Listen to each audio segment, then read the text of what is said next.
Mes chers élèves, bonjour. Aujourd'hui, nous allons étudier ensemble la condition. Comment exprimer la condition? Quels sont les moyens qui servent à exprimer cette circonstance? Alors, tout d'abord, on va voir qu'est-ce que ça veut dire une condition.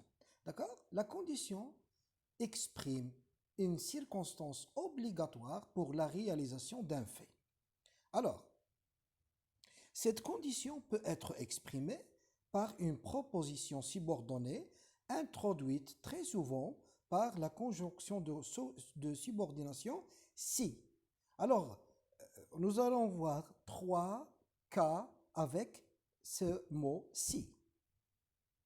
Pour exprimer une idée de condition avec si, il faut respecter les règles de temps suivantes. Alors, nous avons le premier cas.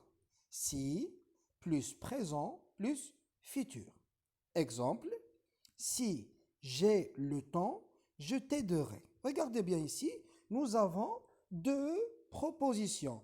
La première proposition, si j'ai le temps. La deuxième, je t'aiderai. Regardez bien, la première, la subordonnée avec si, nous avons si, et nous avons après le verbe et, le verbe avoir. Alors il est conjugué au présent. Donc, le verbe de la principale se met au futur. Regardez bien, le verbe aider, je t'aiderai, c'est le verbe conjugué au futur. Donc, c'est le premier cas. Nous avons sous nos yeux le deuxième cas. Si plus imparfait plus conditionnel présent. Exemple, si les citoyens étaient solidaires, personne ne serait dans le besoin. Comme vous voyez, nous avons si plus le verbe être au à l'imparfait était et la principale, nous avons personne ne serait dans le besoin. Comme vous voyez, nous avons le verbe être serait au conditionnel présent. D'accord? Et nous avons le troisième cas. Si plus que parfait, plus conditionnel passé. Exemple, si l'homme avait été conscient, il n'aurait pas pollué la terre. Nous avons ici si, plus le verbe être avait été, et la principale, il n'aurait pas pollué la terre. Le conditionnel passé du verbe polluer.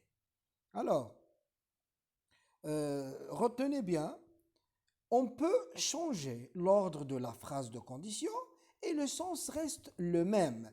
Ça veut dire on change la place de la subordonnée et de la principale et cela n'affecte pas le sens. Exemple, si vous venez au Maroc, je vous ferai visiter les Médinas. Alors, la même phrase, euh, on va changer l'ordre. Je vous ferai visiter les Médinas si vous venez au Maroc. Attention, attention, attention. Si, alors, la virgule est obligatoire lorsque le si est mis au début de la phrase. Regardez bien la première phrase de l'exemple en haut. Si vous venez au Maroc, virgule. Alors, c'est obligatoire, la virgule, dans cet exemple-là, où le si débute la phrase. Et s'efface au milieu de la phrase, comme l'exemple 2. Je vous ferai visiter les Médinas si vous venez au Maroc. Il n'y a pas de virgule. Bien. On passe maintenant à autre moyen qui exprime la condition. Chauffe-eau. Alors, la subordonnée de condition peut aussi être introduite par des locutions conjonctives. Nous allons voir au cas où. Et cette locution, bien sûr, est suivie du conditionnel. Regardez bien l'exemple. Au cas où vous n'auriez pas le temps, téléphonez-moi pour me prévenir. Nous avons le verbe avoir au conditionnel présent. Alors, au cas où, on l'a substitué, on l'a fait avec si. Alors, au cas où vous n'auriez pas le temps, téléphonez-moi pour me prévenir.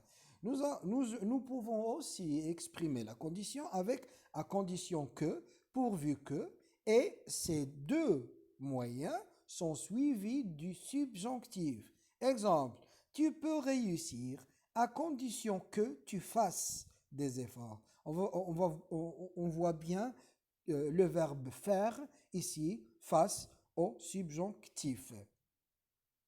On peut utiliser aussi suivant que, selon que, pour exprimer la condition. Alors, ces deux morphèmes, ces deux moyens sont suivis de l'indicatif. Exemple, nous verrons selon que vous serez prêt ou pas. Alors, nous avons ici serait, le verbe être au futur. Donc, c'est l'indicatif. Alors, merci pour votre attention et vous trouverez, Inch'Allah, les exercices en bas de cette vidéo.